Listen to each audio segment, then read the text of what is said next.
Nova besedna vojna med ameriškim in severnokorejskim voditeljem se je začela z novoletno poslanico severnokorejskega predsednika Kim Jong-una. 미국 번터 전역이 우리의 핵 타격 사정권 안에 있으며 핵 단추가 내 사무실 책상 위에 항상 놓여 있다는 것. 이는 결코 위협이 아닌 현실임을 똑바로 알아야 합니다. Kmalu zatem je ameriški predsednik, ki je znan po svojih hitrih prstih, na Twitterju objavil zapis, s katerim je po njegovih besedah siromašen in lačen severnokorejski režim pozval, naj svojemu voditelju sporoči, da ima tudi Trump svoj jedrski gumb, ki je precej večji od severnokorejskega. Toda šopirjenje ameriškega voditelja je navdušilo le redke. Politični analitiki Trumpu namreč očitajo neodgovornost. Well, I think it's irresponsible of a president to be tweeting anything about nuclear weapons.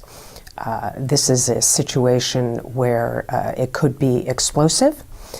We could end up in a conflict with North Korea. I don't think the president should be baiting the leader of North Korea.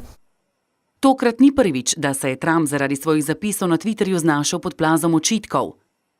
A lot of countries around the world, government officials that I talk to, tell me that they are focusing on the actions and policies of the United States, trying where possible to ignore President Trump's tweets because they are not always consequential.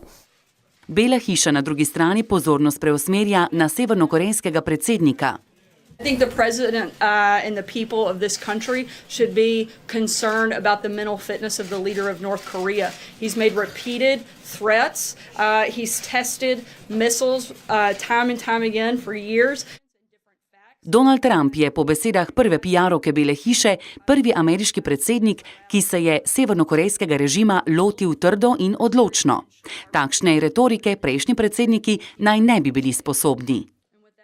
I think what didn't help was the complacency and the silence of the previous administration. This is a president who leads through strength, and he's going to do that, and he's going to focus on everything that he can do in order to keep Americans safe, and he's not going to be pushed around by the leader of North Korea. Bela hiša se je odzvala tudi na nekatere ugotovitve medijev in političnih analitikov, ki so prepričani, da želi Kim Jong-un unesti nekaj negotovosti v odnose med Južno Korejo in Združenimi državami.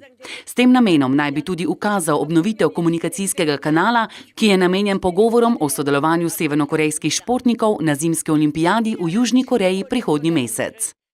We're fully committed to continuing to apply maximum pressure and working with all of our partners in the region, including South Korea, who we have a better relationship now than ever before. We're going to keep working with them and keep pushing forward, and hopefully North Korea will start making better decisions.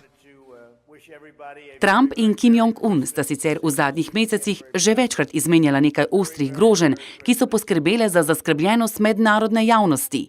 Na srečo vsaj zaenkrat nista šla dlje od besednih obračunavanj.